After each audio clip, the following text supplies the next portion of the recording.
Garet. Nah, ini kan ada rekamannya, Vin. Ya, Bang. Siap. Jadi samping aku nulis nanti.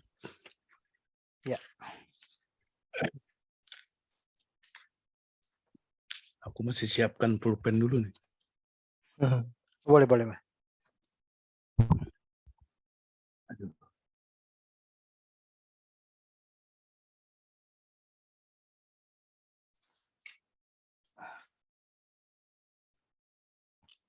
Barangkali saya kasih pengantar aja dulu, Bang, ya.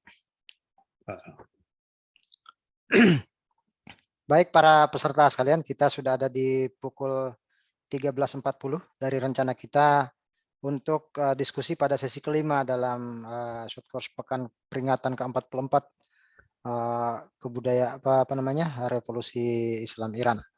Baik, a'udzubillahi minasyaitonirrajim. Bismillahirrahmanirrahim. Innallaha wa malaikatahu yusholluna 'alan nabi. Ya ayyuhalladzina amanu shallu 'alaihi wa sallimu taslima. Allahumma shalli 'ala Muhammad wa ali Muhammad ajil farja. Alhamdulillahirabbil alamin wa bihi nasta'inu ala umuri dunya waddin wa sallallahu ala sayyidina Muhammadin wa alihi tahirin wa ashabihil muntajabin. Asyhadu an la ilaha illallah wa la syarika lahu wa asyhadu anna Muhammadan abduhu wa rasuluh la nabiyya ba'da. Assalamualaikum warahmatullahi wabarakatuh. Waalaikumsalam warahmatullahi wabarakatuh.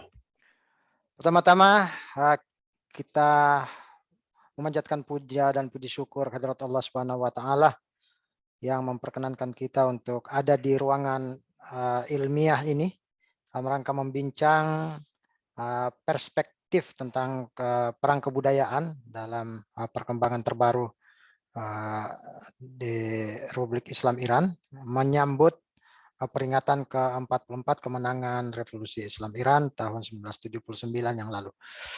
Salawat dan salam untuk Rasulullah SAW, keluarga dan para sahabatnya yang mulia.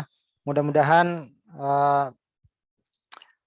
acara kita pada sesi yang kelima ini menambah perspektif lain tentang konteks kebudayaan ketika kita mencoba memotret fenomena revolusi Islam Iran 44 tahun yang lalu.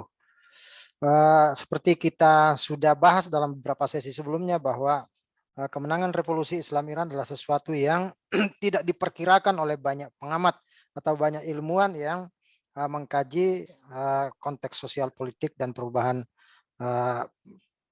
perubahan sebuah negara ya dilihat dari ilmu-ilmu sosial. Tiba-tiba saja ada letusan besar yang tidak diperkirakan karena justru lahir dari sebuah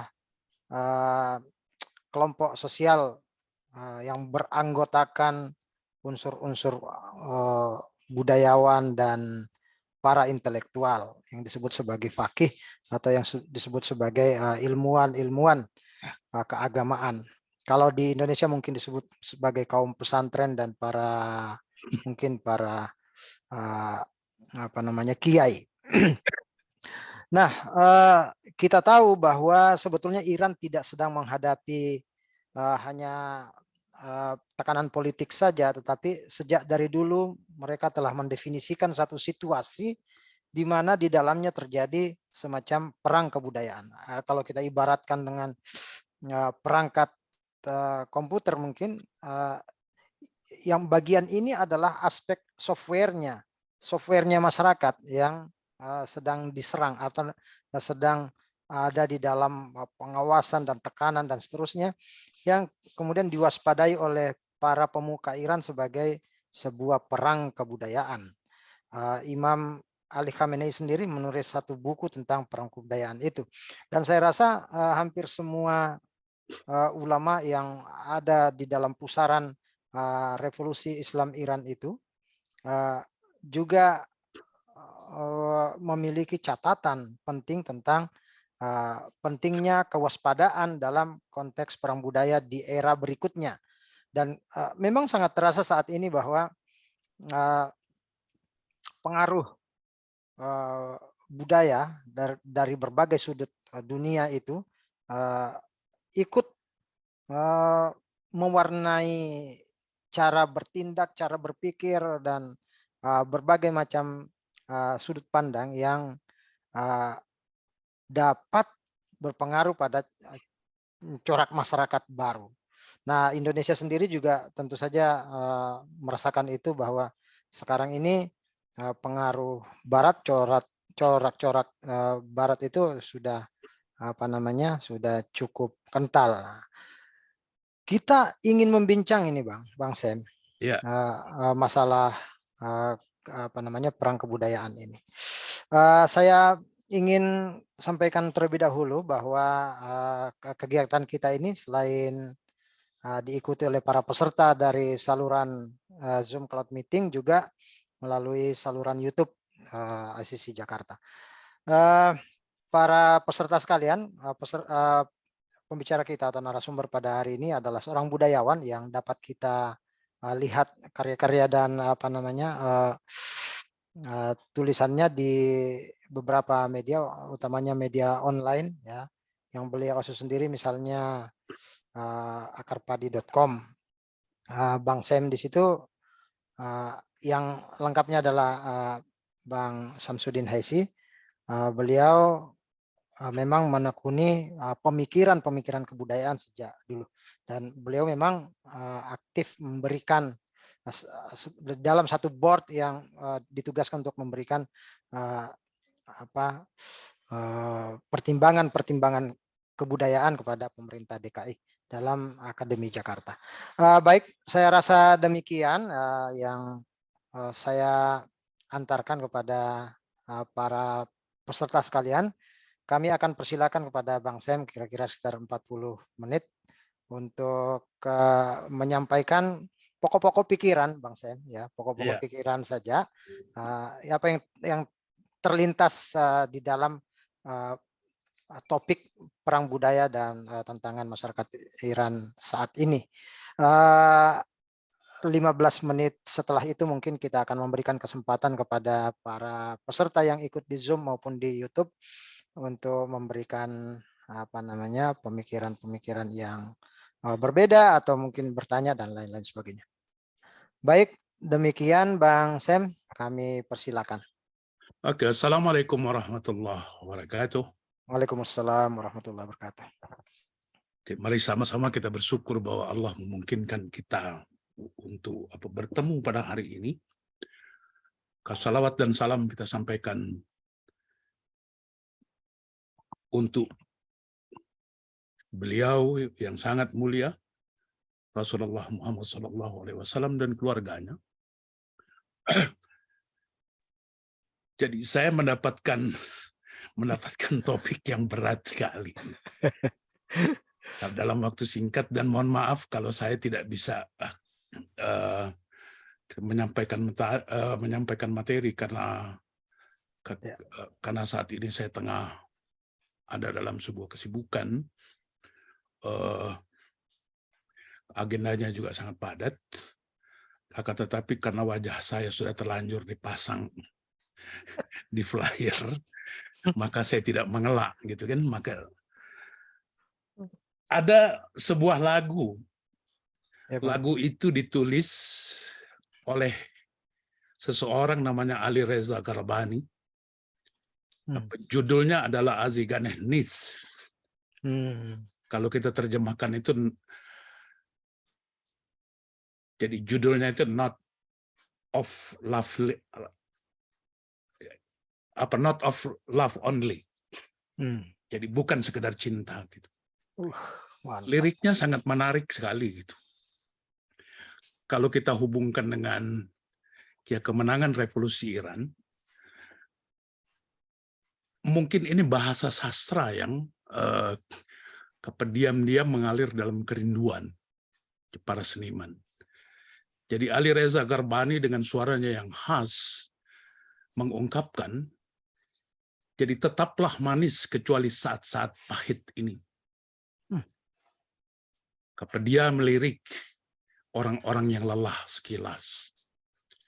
Mari ikat simpul mabuk di malam hari, mungkin malam saya akan menunjukkan jalan. Lalu ucapkan kata yang membuat cinta bersemi di setiap kata. Lalu kita akan diberkati dengan hal lain di masa ini. Maka marilah kita bernyanyi kembali seperti dulu kita bernyanyi. Mari bersamaku menyanyikan lagu momen yang paling romantis itu. Bahkan jika suasananya tidak romantis, marilah kita bernyanyi bersama, menyanyikan lagi lagu-lagu yang dulu pernah kita nyanyikan bersama. Karena aku akan melakukan sebuah perjalanan mengikuti irama lagu kenangan ini bersamamu. Jadi syairnya menarik gitu. Jadi syair ini memberikan sebuah gambaran kalau kita bicara Iran gitu, kita bicara Iran, maka kita akan bicara mengenai keindahan yang sangat luar biasa. Jadi dari abad-abad lampau, katakanlah kalau kita menarik garis dari abad ke-9 atau abad ke-10 misalnya. Jadi pada masa dinasti Sasania misalnya. Jadi kita diperlihatkan jadi oleh konsep artistik yang sekaligus estetik yang memberikan sebuah gambaran yang akhirnya gitu memperkenalkan kita kepada apa yang namanya kecapi, apa yang namanya trompet, gitu kan. Lalu juga memperkenalkan kita kepada drum, lalu oud, lalu rubab, lalu pandore. Lalu kita juga akan mengenali bagaimana Khorasania diperkenalkan pada masa itu. Jadi ketika para musisi Iran memainkan tambur Persia yang kemudian menjadi sangat-sangat populer, yang ketika revolusi kapal Islam itu berlangsung, itu ramai sekali dimainkan di jalan-jalan raya di kota Teheran.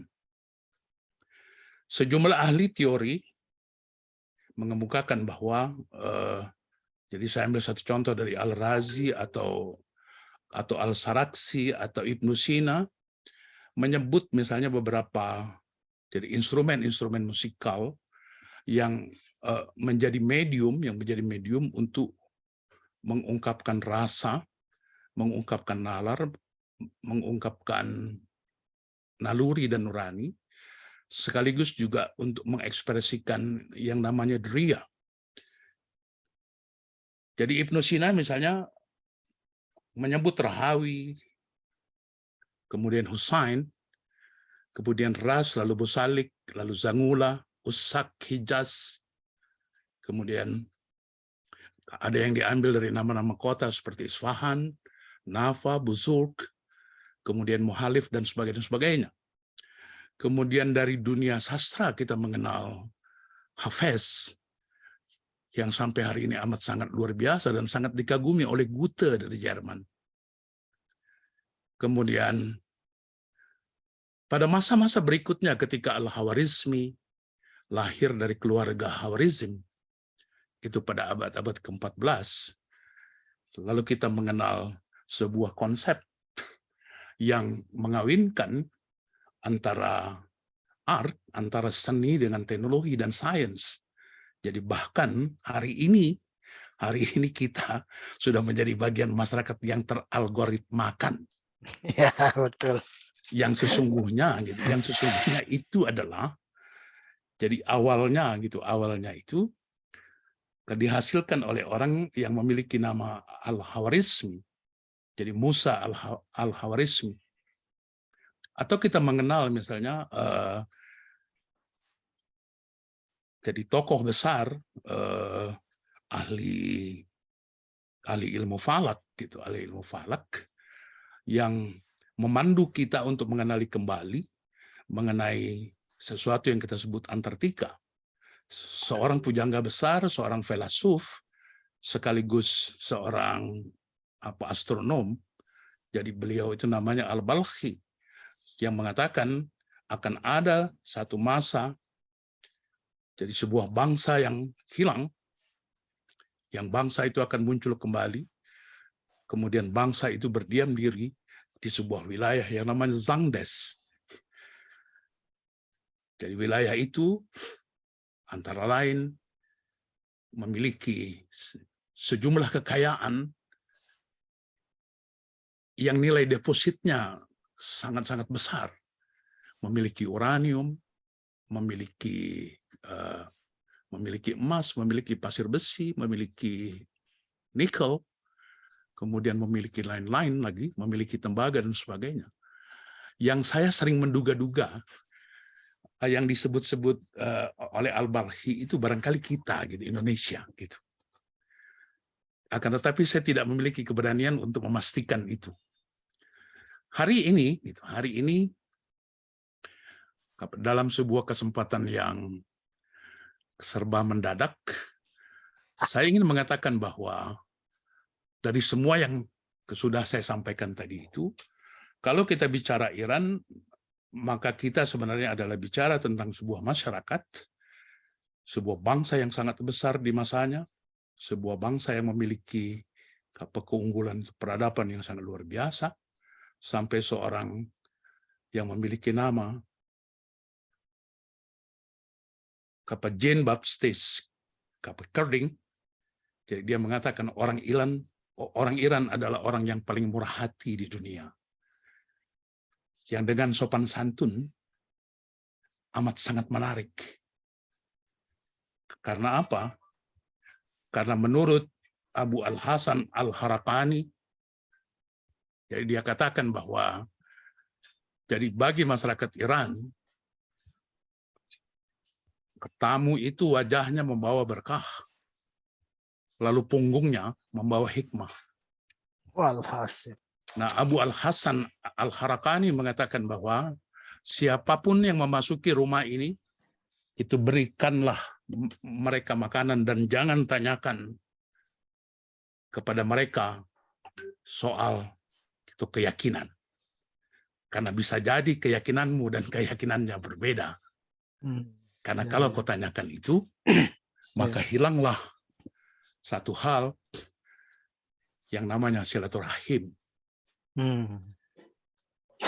Nah, dari gambaran ini saya ingin melihat dari perspektif saya, kalau Iran dilihat dari aspek historia gitu, budaya, atau kalau dari perspektif historia budaya, kayak gimana sih sebenarnya gitu? Apakah dia berbeda dengan musuhnya yang namanya setan besar itu kan gitu loh. Kalau kita ingin rumuskan itu kan sebenarnya apa? Jadi Iran itu adalah sebuah bangsa yang memiliki budaya yang sangat dominan di Timur Tengah dan di Asia Tengah. Lalu mempengaruhi budaya Tiongkok, India, Romawi, Eropa Barat, Afrika, dan sebagainya. Kemudian ada interaksi yang sangat luar biasa antara bangsa Persia sebagai nenek moyangnya orang-orang Iran, itu dengan bangsa Arya, dengan bangsa Tiongkok, kemudian juga dengan bangsa Afrika. Gitu. Jadi Iran sangat memiliki pengaruh itu dalam satu proses kreatif seni, bahkan sampai hari ini kalau menurut saya. Jadi bukan saja mempengaruhi konsep musikal atau konsep artistik sama konsep estetik di Eropa dan Asia. Bahkan kalau kita ingin melihat itu budaya dalam skop yang luas, menyangkut bahasa, menyangkut tradisi, kemudian menyangkut value, menyangkut nilai, menyangkut norma, dan sebagainya. Jadi pada masanya bahasa Persia sekaligus aksara Arab Persia merupakan itu bahasa intelektual, jadi bahasa yang memiliki pengaruh dalam satu proses pembelajaran tentang Islam.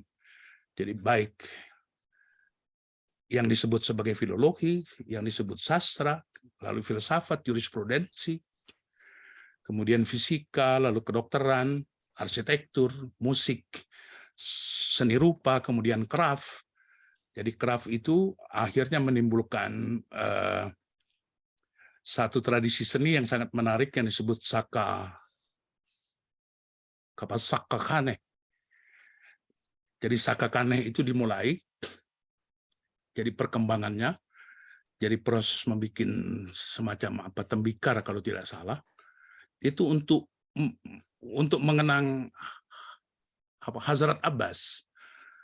Hazrat Abbas ini wafat, terbunuh ketika ingin menolong Imam Hussein di Karbala. Dia ingin menolong, membawakan air. Nah, sehingga ekspresinya kemudian berkembang ke dalam bentuk tari, ke dalam bentuk teater, dan sebagainya, yang sampai hari ini masih hidup di Iran. Nah, saya ingin mengatakan bahwa budaya Iran adalah budaya yang selaras dengan alam dan lingkungannya. Artinya sekaligus juga selaras dengan tradisi. Ya.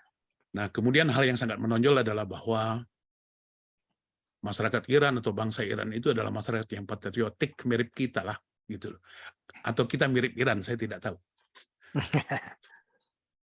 Kemudian menempatkan agama sebagai nafas budaya. Kemudian pada level-level tertentu, kecuali masyarakat yang jadi suku-suku yang ada berjauhan di gurun dan sebagainya, itu rata-rata elitis. Kemudian memiliki block zone. Jadi block zone itu apa? Kalau dilukai, kalau dicederai, maka akan muncul istilah pada masyarakat Iran itu, jadi pengertian itu kita dan mereka. Oleh karena itu, ketika muncul istilah, katakanlah muncul istilah kalau setan besar itu terhadap Amerika dan proksinya, sejumlah kalangan lain ikut menunggangi dalam tanda petik. Jadi katakanlah Taliban misalnya gitu loh, atau kelompok-kelompok lain. Tapi yang menarik juga untuk kita lihat adalah bahwa masyarakat Iran itu masyarakat yang kosmopolit akhirnya. Karena ada interaksi dengan Arya, dengan Arab, kemudian dengan Mesopotamia, dengan Tiongkok, dan lain-lain. Kemudian adaptif. Nah, inilah yang kemudian dimanfaatkan oleh Shah Reza Pahlavi pada masa itu sebagai satu pintu masuk untuk melakukan yang namanya proses sekularisasi.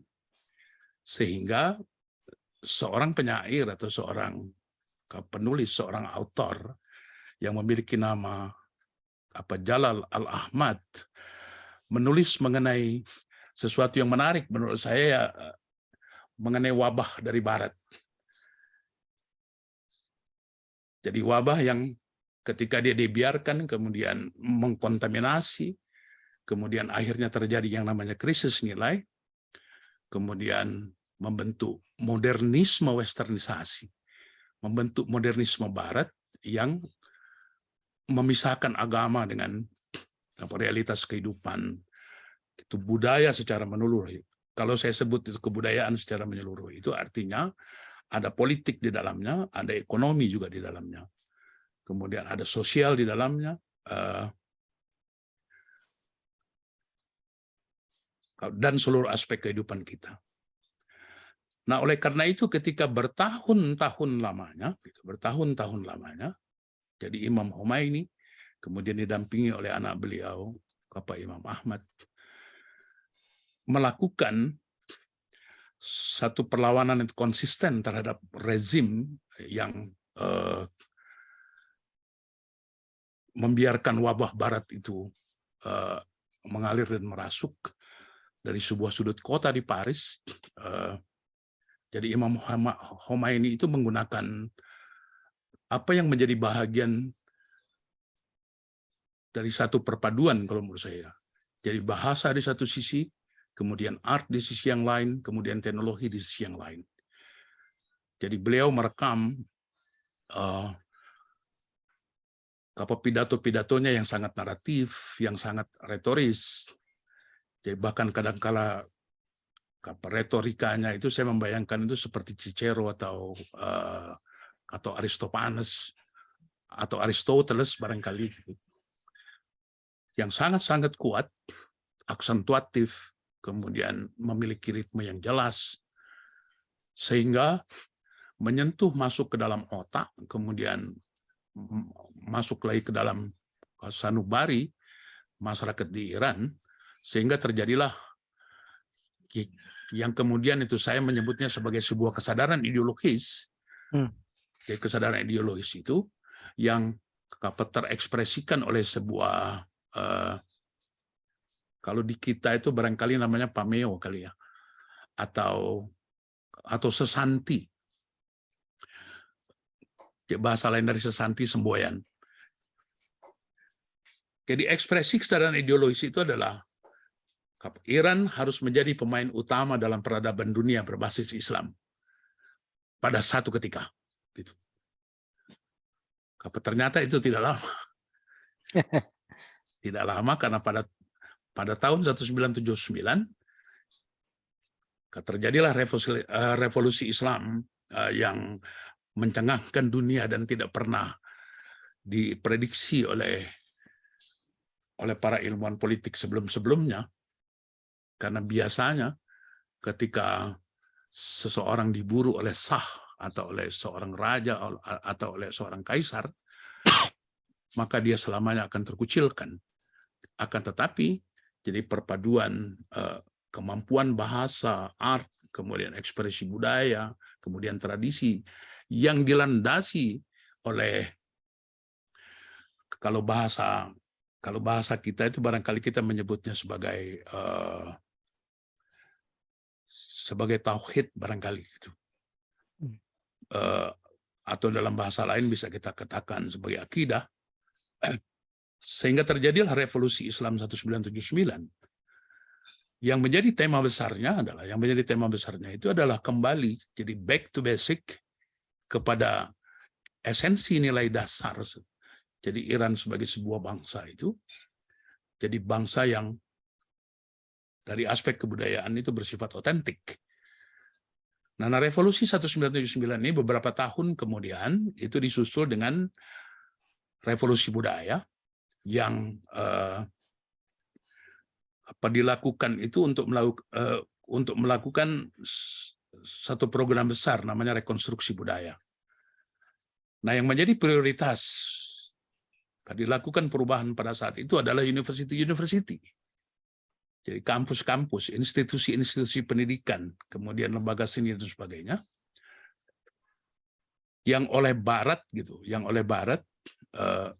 secara gencar itu kemudian dikatakan bahwa revolusi Islam 1979 yang melahirkan revolusi budaya itu melakukan itu cleansing, melakukan pembersihan.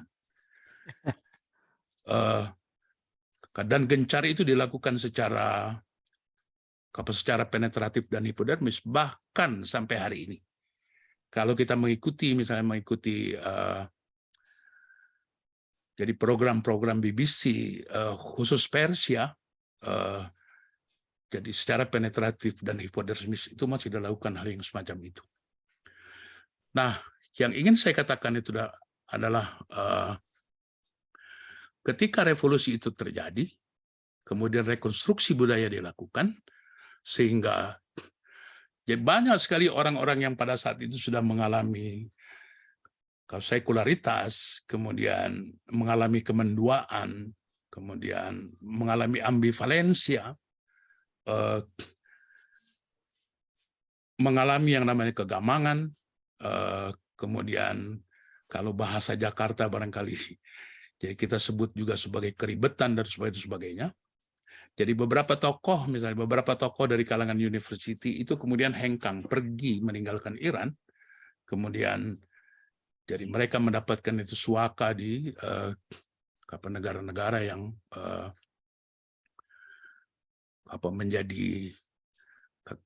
menjadi satelitnya atau menjadi proksinya Amerika dan sebagainya. Nah, yang ingin saya katakan adalah bahwa cara pandang negatif itu dimulai. Saya memandang bahwa pada saat itulah sesungguhnya perang budaya dilutupkan dengan sangat dahsyat, kemudian menjadi starting point dari satu perang kebudayaan yang sangat panjang, bahkan sampai entah bila. Tapi untuk sementara kita katakan saja bahwa itu berlangsung sampai hari ini. Gitu. Ya. Jadi banyak hal, misalnya saya ambil satu contoh misalnya, jadi kalangan musician, kalangan dari seni rupawan, kalangan jadi pembuat film, hanyut oleh kampanye besar yang dilakukan oleh Amerika dan kawan-kawan, sehingga mereka lupa kepada pidato yang disampaikan oleh Imam Khomeini. Pidato itu esensinya mengatakan bahwa jadi tujuan revolusi dan rezim Islam secara berturut-turut dalam hal kebijakan kebudayaan adalah untuk menciptakan lingkungan budaya otentik yang akan merebut kembali martabat, muru'ah, marwah ke Iran sebagai sebuah negara Islam. Nah, sehingga jadi proses rekonstruksi itu dilakukan, jadi pada kelompok besar itu proses percepatan, jadi perubahan cepat yang terkait dengan akidah, syariah, muamalah, kemudian akhlak secara integrated yang dilakukan juga secara progresif itu meliputi akidah, ideologi, politik, hukum di satu sisi, lalu pendidikan, kemudian sains and teknologi, kemudian kesejahteraan sosial, termasuk kesehatan di dalamnya, kemudian kepribadian, lalu adab, kemudian seni, lalu budaya, kemudian tradisi dan lain-lain, kemudian ekonomi dan industri. Nah, khusus mengenai seni, jadi salah satu yang menarik yang disampaikan oleh Imam Khomeini itu adalah yang memiliki hubungan dengan film. Jadi dengan sinematografi, karena pada saat itu seluruh pemimpin revolusi menyadari bahwa sinema atau film itu memiliki peranan yang sangat besar. Jadi sebagai sebuah medium untuk menyampaikan sebuah gagasan, untuk menyampaikan value seperti yang dilakukan oleh Amerika. Jadi artinya apa? Kalau Amerika menggunakan film, maka Iran juga menempatkan film sebagai salah satu medium, sebagai salah satu alat untuk mengimbanginya. Jadi pada saat itu Ayatullah Khomeini mengatakan bahwa kami tidak menentang sinema. Karena sinema adalah penemuan modern yang seharusnya digunakan untuk mendidik masyarakat. Ada peran edukatif. Akan tetapi seperti yang Anda ketahui, sinema malah sering kali digunakan untuk merusak generasi muda. Lalu penyalahgunaan sinema itulah yang kami lawan. Penyalahgunaan yang disebabkan oleh kebijakan penguasa kita yang berbahaya itulah yang kita tentang. Jadi sampai di sini jelas gitu, sampai di sini jelas. Jadi bagaimana komitmen, jadi komitmen budaya. Kalau kemudian misalnya jadi kalangan yang sekuler, jadi seperti kebakaran jenggot atau kehilangan arah segala macam, itu karena risiko dari rekonstruksi budaya kembali kepada kebudayaan otentik itu adalah sesuatu yang memang tidak nyaman gitu untuk mereka yang jadi berseberangan dengan itu. Khususnya itu mereka yang dari konsep religi itu. Jadi dalam konteks religi, bukan konsep religi. Jadi dalam konteks religi itu banyak menganut yang namanya Bahai. Apa yang di masa itu bahkan mungkin sampai hari ini masih masuk dalam kategori jadi sebagai kelompok yang dianggap menyimpang. Sementara yang lain itu tetap hidup, misalnya orang-orang Majusi atau Zarathustra misalnya kan. Jadi masih tetap hidup dia di Isfahan, atau misalnya kalau kita pergi ke Siraj misalnya. Kita masih menemukan tradisi-tradisi itu. Nah, yang selanjutnya adalah untuk memperpendek waktu itu saya ingin mengatakan jadi perang budaya yang dihadapi Iran,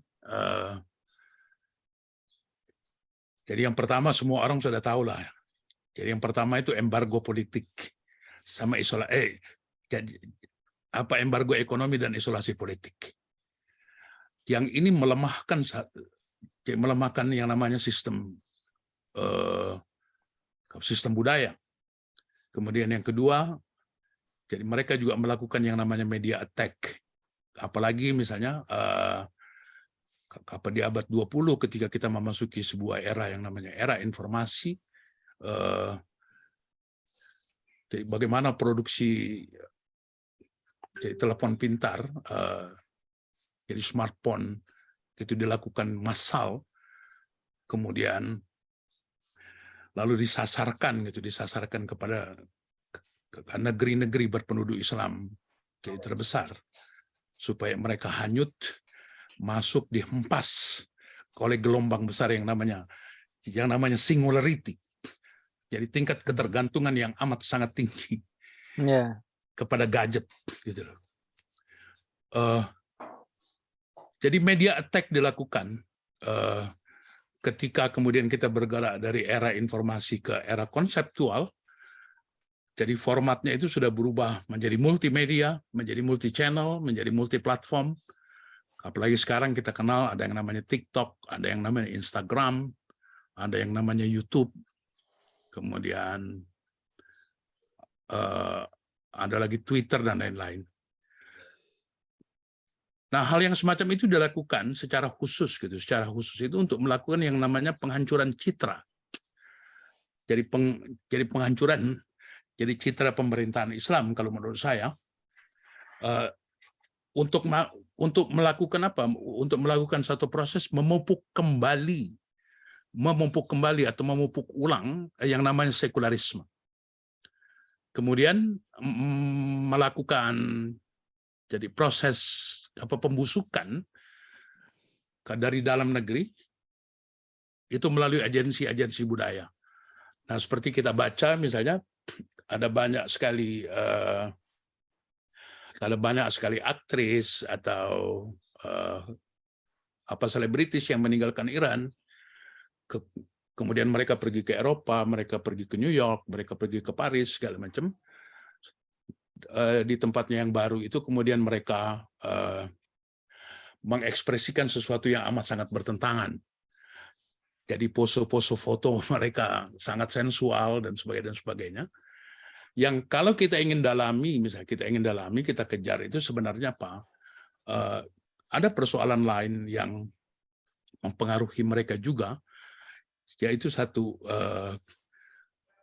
ketidaksadaran itu kultural,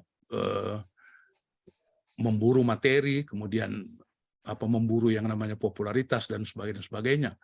Salah satu di antaranya misalnya Sadaf Tahirian misalnya, yang semula nampak dengan hijab sangat cantik misalnya, jadi rela dia berpose sangat seksual dan sangat sensual. Kemudian ada banyak lagi beberapa. Akan tetapi yang lain saya bilang yang lain kita lihat misalnya Linda Kiani, kemudian ada artis-artis lain dari Iran itu yang jadi mempertahankan nilai keislaman itu. Laila Zare misalnya, itu malah pamornya sangat-sangat luar biasa. Kemudian jadi perang ini juga, jadi dalam perang budaya ini juga Iran menghadapi yang namanya stigma terorisme, kemudian radikalisme yang itu eksplorasi sedemikian rupa, kemudian dipantik oleh perbedaan mazhab dan sebagainya. Jadi diadu antara Syiah dan Sunni dan sebagainya. Walaupun di beberapa negeri, misalnya di beberapa negeri termasuk Indonesia, jadi pada harlah 1 abad Nahdlatul Ulama saja kemarin misalnya kan, jadi salawat yang disajikan itu adalah jadi salawat yang pernah ditulis oleh Imam Ja'far Shiddiq gitu. Kemudian yang dilakukan lagi adalah kontaminasi dan penghancuran nalar atau fantasi publik. Iran itu muram, Iran itu kelam, Iran itu kejam, misalnya kan. walaupun barangkali ada kesalahan-kesalahan teknis dalam menangani, jadi dalam menjalankan regulasi, misalnya termasuk hijab, sehingga misalnya ada korban yang terakhir itu yang kemudian memantik protes dan demo besar-besaran, karena saya lihat misalnya dari London misalnya, jadi siaran-siaran yang disampaikan oleh Rana Rahimpur dari BBC London itu sengaja mengeksplor itu sangat-sangat luar biasa, sehingga terjadi solidaritas besar. Atau misalnya ada seorang rebellion di Amerika yang mendapatkan kasuaka di Amerika, itu tidak pernah henti, jadi melakukan itu penetrasi hipodermis, mempengaruhi masyarakat yang ada di Iran, khususnya di Teheran, untuk melakukan aksi besar. Jadi termasuk juga ketika Hamariun dulu wafat misalnya. Jadi seorang musisi besar yang ketika dia wafat itu kemudian dijadikan semacam martir. Akan tetapi anaknya itu justru menuliskan lagu-lagu religi yang sangat-sangat luar biasa gitu. Nah, kemudian saya juga melihat misalnya ada maintenance rebellion untuk memelihara yang namanya feminisme, kemudian gaya hidup sekuler, yaitu dari ke luar negeri. Akan tetapi tantangan besar ketika terjadi nanomonster COVID-19 kemarin itu, jadi Iran juga dihadapkan oleh dua hal, jadi singularitas di satu sisi, kemudian yang kedua itu ketidakseimbangan antara skill di satu sisi dengan kearifan di sisi lain. Saya tidak tahu jadi bagaimana governance pemerintahan di sana, akan tetapi dari kasus-kasus muncul yang bisa kita lihat atau bisa kita ikuti dari jauh melalui media, kita lihat memang jadi pengaruh media mengobarkan budaya penetratif itu sangat-sangat luar biasa. Akan tetapi yang menarik buat saya juga adalah justru karena itu Iran menentukan posisinya. Jadi posisinya di mana. Nah, saya melihat kalau kita lihat dari aspek asimetris atau proxy war, kemudian kalau saya mau menjawab jadi topik yang diberikan oleh Pak Moderator, itu saya ingin mengatakan kalau kita ingin melihat itu kita ingin melihat konstelasi Iran dalam perang budaya ini di mana sih, kan gitu loh. Yeah. Saya ingin mengatakan jadi posisi Iran itu ada di sentrum, jadi di sentrum cultural war. Nah, oleh karena itu saya lihat ada generasi baru yang jadi generasi baru seperti Reza dan sebagainya itu yang menggunakan jadi kemampuan artistik dan kreatif mereka. Juga ada beberapa film yang sangat-sangat menarik gitu.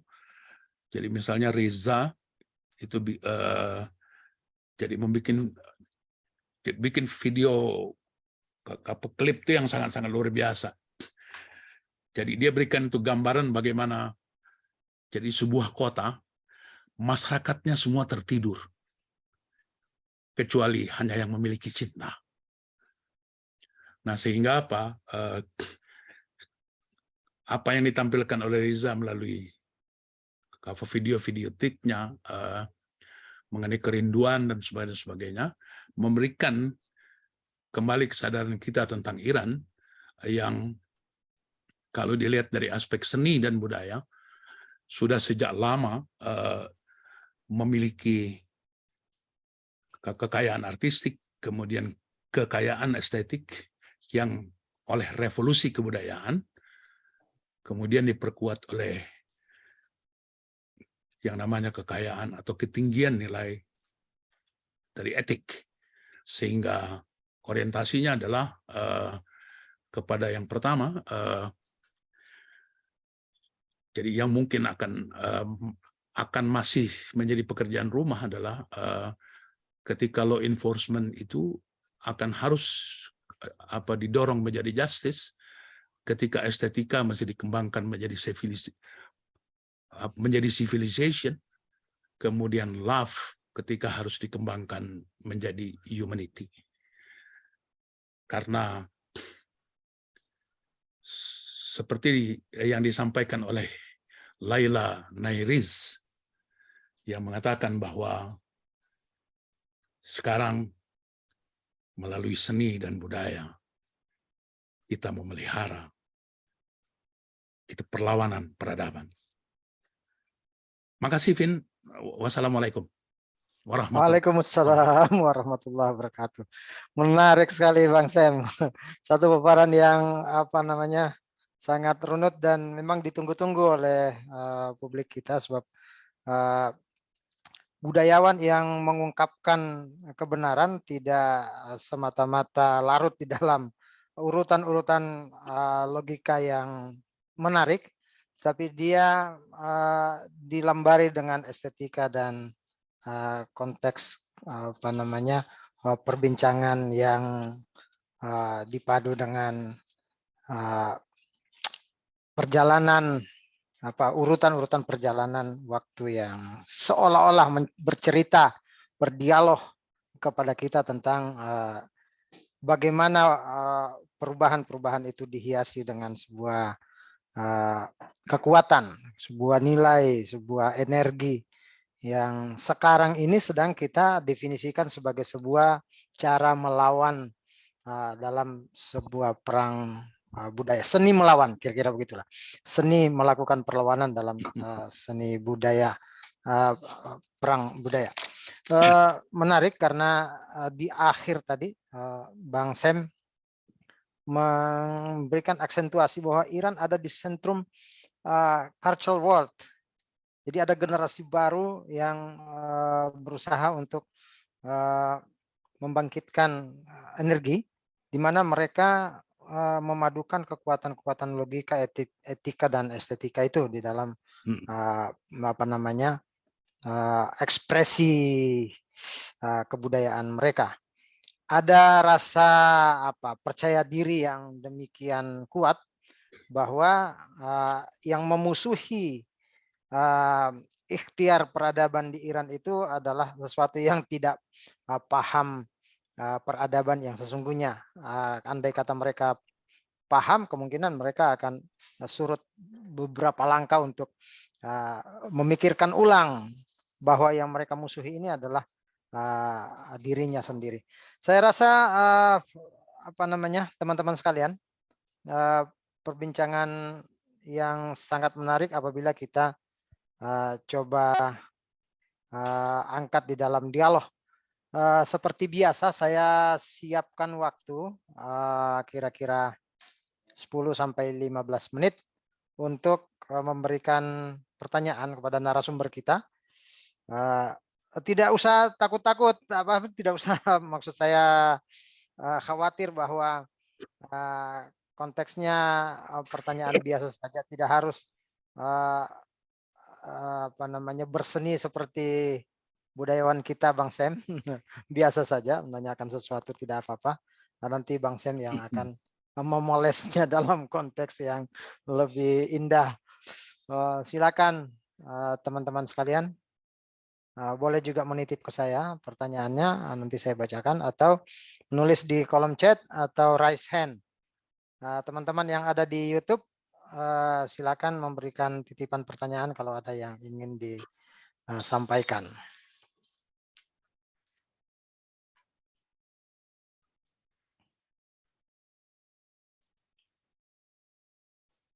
Oh iya Bang, ini ada yang bertanya tentang pengaruh Rumi di dalam apa namanya kebudayaan Iran dan apa relevansinya dengan hari ini? Apakah dia adalah fenomena yang eh, tiap tahun diperingati begitu saja sebagai sebuah kenangan atau memang ada energi yang ada di dalamnya? Itu satu. Yang kedua, em, apa ini ada di kolom chat? Agama bagian dari budaya atau budaya bagian dari agama, Bang? Nah, ini dulu yang dua pertanyaan ini dulu, Bang. Kaitannya pertama sama Rumi tadi, Rumi dan relevansinya dengan sekarang ini. Apakah dia seni untuk seni saja atau dia punya energi untuk perlawanan terhadap perang budaya ini? Yang kedua adalah apakah budaya itu bagian dari seni, dari agama atau sebaliknya agama bagian dari budaya? Silakan, Bang. Yang kedua dulu, Vin, ya. Mangga. Karena yang ditanya saya, maka saya jawab budaya bagian dari seni, gitu loh. Iya. Tapi bagi orang-orang sekuler akan mengatakan itu bahwa seni itu bagian dari agama. Hmm. Tapi saya pribadi ingin mengatakan bahwa saya meyakini bahwa itu budaya adalah bagian dari agama. Hmm. Mengapa seperti itu? Mengapa seperti itu? Karena agama mengajarkan kita satu hal yang namanya etik. Nah, sekarang itu saya seringkali melihat itu etik direduksi itu hanya jadi budi pekerti, gitu loh. Ya, ya, ya. Sementara saya tidak menerjemahkan seperti itu, Vin. Iya. Jadi saya jadi kepada Pak Munif Mutawalli, kapan saya menerjemahkan akhlak itu, adab itu bukan sekedar budi pekerti. Jadi saya menerjemahkannya dan meyakininya ketika Rasulullah mengatakan, jadi Rasulullah itu bersabda, jadi innama bu'istu li utammima makarimal akhlak. Saya sangat meyakini bahwa kalimat itu mengandung makna, aku diutus oleh Allah untuk menyempurnakan peradaban. Jadi konteks akhlak yang dimaksudkan di situ adalah civilization. Gitu. Civilization. Ya, ya, ya. Jadi seluruh aspek hidup. Nah, kemudian yang kedua, mengenai Rumi, jadi Rumi, kemudian Hafez, kemudian ada beberapa lagi pujangga dari Iran. Selama ini amat sangat mempengaruhi banyak sekali manusia di jagat raya ini, karena karya-karya beliau itu bicara tentang cinta. Nah, kalau bicara tentang cinta, jadi cinta kepada manusia, kemudian cinta kepada bangsa, lalu cinta kepada Allah, maka runtutannya panjang, gitu. Jadi runtutannya itu dimulai dari jadi sebuah kesadaran budaya, kesadaran spiritual, kesadaran religi, kemudian kesadaran nurani, kesadaran naluriah, yang kemudian ketika itu dikelola secara antusias, maka dia menghidupkan simpati, mengembangkan lagi empati menghidupkan apresiasi, kemudian apresiasi mengembangkan respect. Nah, dari respect itulah kita kemudian melompat ke sesuatu yang kita sebut sebagai cinta, mahabbah, love. Nah, sehingga dalam konteks kita itu ketika kita bicara cinta, maka muaranya adalah humanity, muaranya adalah kemanusiaan. Sehingga karya-karya Rumi membawa serta kita ke arah yang semacam itu, gitu.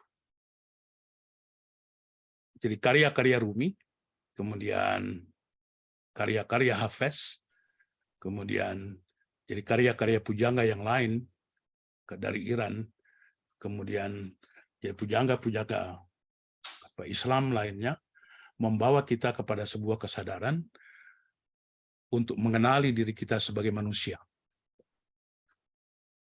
Jadi bukan sekedar makhluk hidup, akan tetapi sebagai ahsanit takwin. Iya. Jadi jawaban saya itu. Baik. Baik, Bang. Ada dua penanya lagi nih. Satu yang raise hand. Sebentar nanti saya akan persilakan yang raise hand, yaitu Husni Mubarak Raharusun. Ini beliau dari negeri Maluku. Kemudian yang kedua, ini saya bacakan saja dari Pak Purwanto. Mohon penjelasan bagaimana perkembangan peradaban atau budaya Iran dulu dan kecenderungan transformasinya transformasi budaya di tengah pengaruh pertarungan dinamika budaya global. Sebenarnya tadi uraian Bang Sam itu runtut, ini sebenarnya menjawab pertanyaan ini, tapi tidak apa-apa mungkin disingkat sedikit, Bang. Apa namanya jawaban atas pertanyaan ini. Kemudian ini mau dijawab dulu atau langsung saja pertanyaannya kita berikan kesempatan Pak Husni Mubarak? Boleh ya? Saya mengikuti moderator. Boleh.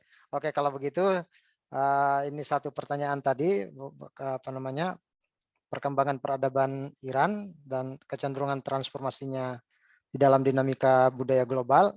Nah, yang kedua kami persilakan, yang ketiga ya, keempat malah. Kami persilakan pada Pak Husni Mubarak Raharusun. Boleh disingkat Pak Husni karena kita sudah ada di jam 2.36. Bang Sam ini sedang sibuk di tengah keluarga kerajaan Malaysia. Kita curi waktunya ini. Ya, monggo. Ya. Terima kasih Kasih wajahnya dong moderator. supaya saya kenal. Iya, Bang. Mohon maaf ini karena itu Husni kan. Mohon maaf Bang Syem, ini karena namanya juga di kos-kosan. Kondisi di belakang dia. Menarik tadi Bang Syem, yang menjadi membuat saya lebih tertarik ini karena perang budaya.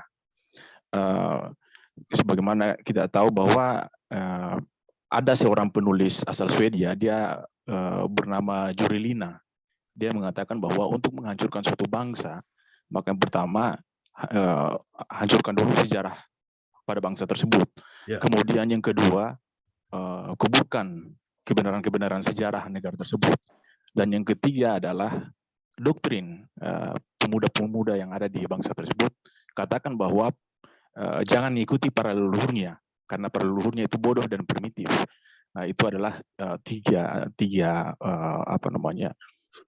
alasan, tiga faktor untuk menjajah suatu bangsa. Nah, yang saya lihat dalam di perkembangan hingga saat ini di Iran sendiri, budaya mereka itu mereka tetap menjaga, melestarikan budaya-budaya mereka.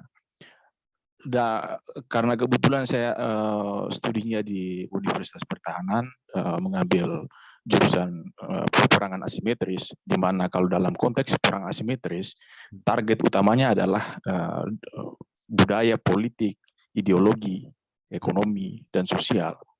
Nah, menurut Bang Syem, yang Bang Syem lihat, bagaimana cara Iran dia melestarikan budaya-budaya mereka sehingga sampai saat ini budaya mereka masih tetap lestari di tengah kecamuk konflik yang ada di Timur Tengah, ya, di mana kita tahu sampai saat ini konflik itu belum bereda.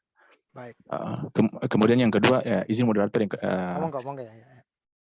ini saya mau minta pendapat dari Bang Syem saja, karena selama ini saya selalu diskusi dengan teman-teman, saya sampaikan bahwa khususnya kita di Indonesia, kita tahu bahwa sebelum masuknya agama di Indonesia itu ada budaya kita. Entah mau budaya kepercayaan atau apapun itu. Yeah. Nah, jadi yang saya sampaikan bahwa di Indonesia, dalam konteks Indonesia, budaya ini jika dianalogikan merupakan fondasi, sementara agama bagaikan tiang-tiangnya. Bagaimana bagaimana tiang itu berdiri sementara budaya budaya fondasinya tidak ada. Nah, bagaimana tanggapan dari Bang Sem tentang analogi saya tersebut, karena pendekatan yang saya gunakan merujuk pada pendekatan para wali songo yang masuk di tanah Jawa. Mungkin itu saja yang dapat saya sampaikan. Terima kasih Bang Sem. Assalamualaikum warahmatullahi wabarakatuh. Oke, terima kasih. Terima kasih ya. Monggo Bang Sem. Mungkin ini pertanyaan terakhir ya teman-teman sekalian, karena kita akan menunggu jawaban dari Bang Sem. Ya. Saya menjawab seperti pertanyaannya. Ya. Jadi Husni Mubarak itu bertanya sesuatu yang menarik, karena saya yakin itu dia menguasai sekali budaya tanah dari tanah kelahirannya. Gitu. Oleh karena itu kalau kita mengacu kepada apa yang disampaikan oleh Ibn Rus misalnya mengenai dimensi budaya sebuah bangsa yang satu ketika akan bangkit, jadi bangsa sama kebudayaannya itu hidup pada sebuah wilayah yang namanya Al-Jaziratul Mulk, yang secara geografis saya pahamkan. Jadi saya pahamkan itu antara antara Malaka dan Maluku. Oleh karena itu selalu menjadi sasaran untuk adu domba. Akan tetapi karena ada budaya tanah, gitu kan, jadi itu tidak bisa dipatahkan oleh hal semacam itu. Nah, kemudian dalam konteks yang juga disampaikan tadi itu, jadi benar yang disampaikan oleh penulis dari Swedia itu. Gitu. Akan tetapi mereka tidak pernah berhasil melakukannya. Jadi bagaimana Al-Quran mereka bakar, gitu kan? Kemudian bagaimana jadi mereka melakukan itu penistaan dan sebagainya, gitu kan? Ya. Mengapa itu bisa terjadi? Gitu? Itu bisa terjadi karena apa? Karena Iran itu memiliki sebuah sistem, gitu, sistem budaya yang ketika revolusi itu berlangsung, yang dilakukan adalah rekonstruksi budaya. Gitu. Nah, banyak sekali negeri-negeri itu salah menggunakan istilah, misalnya kan,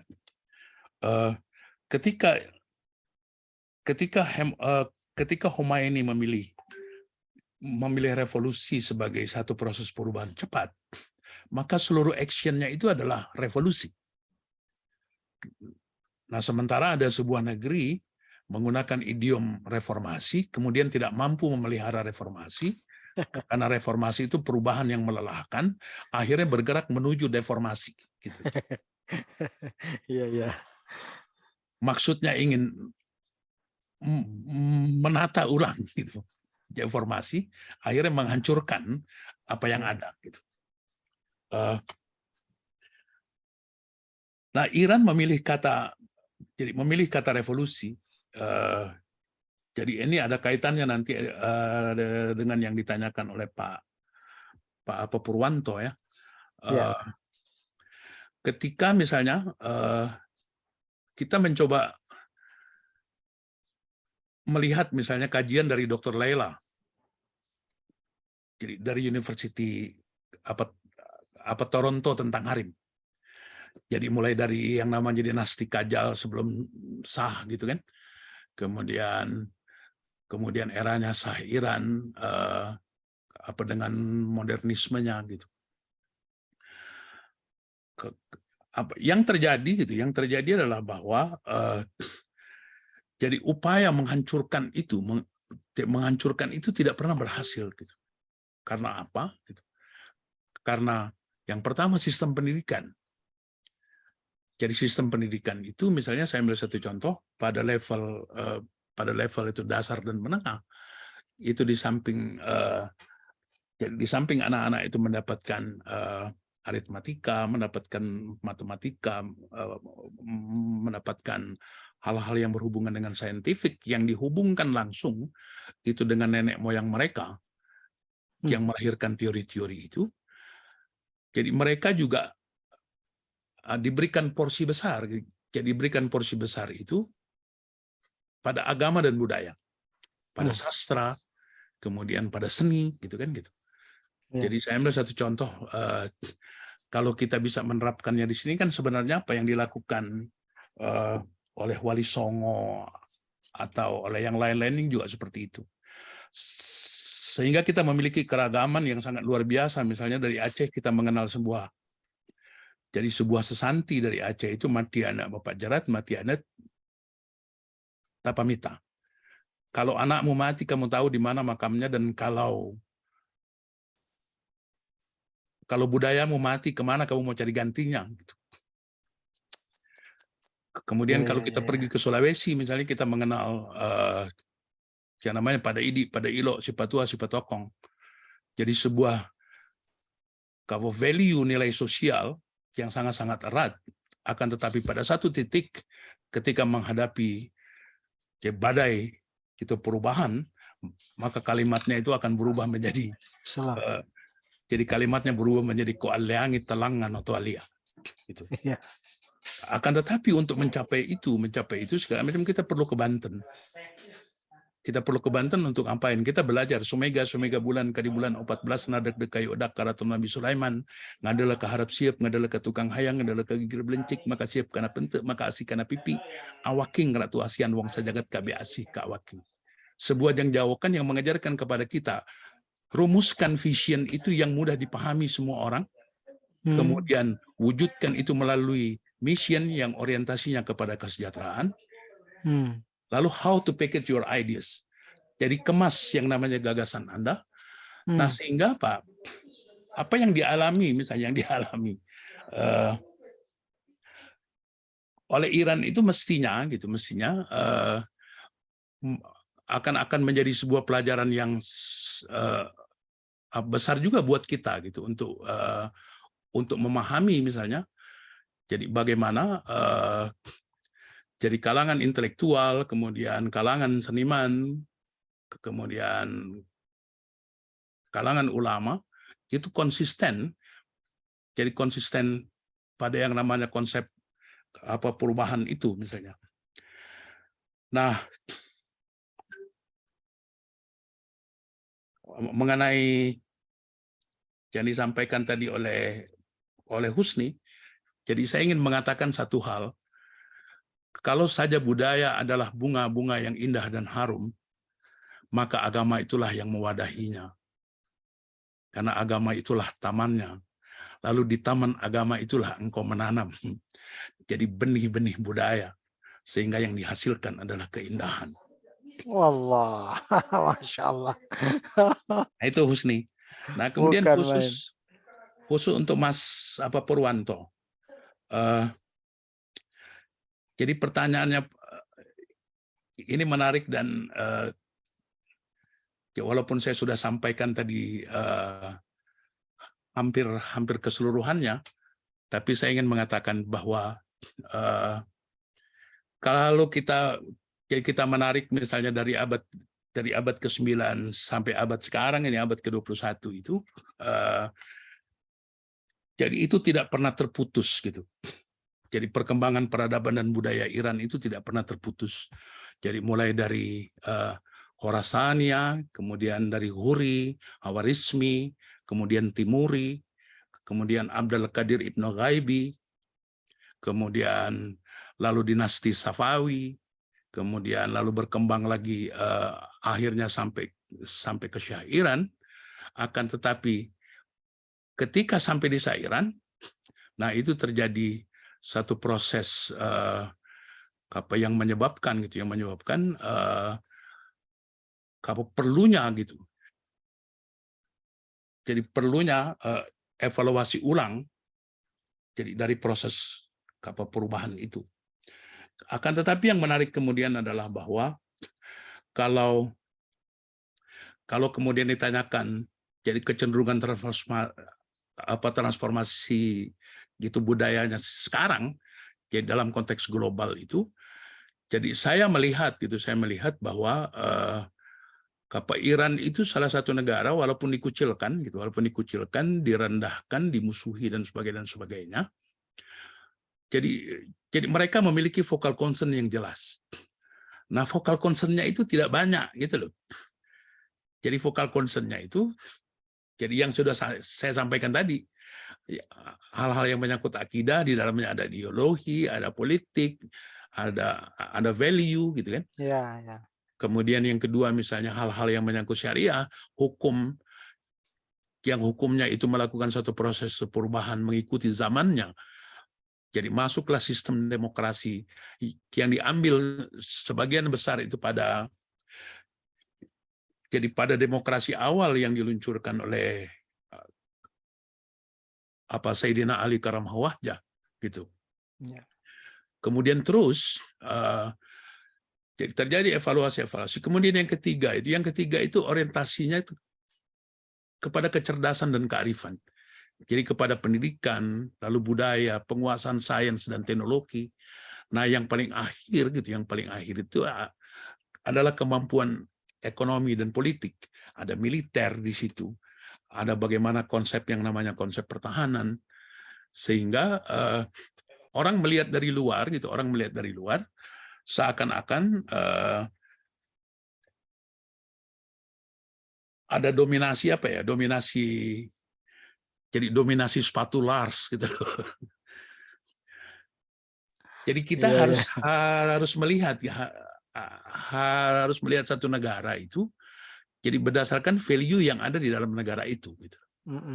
Nah, sehingga hal-hal lain ke depan, misalnya hal-hal lain ke depan itu pertarungannya saya lihat ketika Amerika, ketika Barat, kemudian Cina, kemudian Jepun dan lain-lain mengambil jadi basis logikanya al-Khawarizmi, kemudian dikembangkan melalui teknologi yang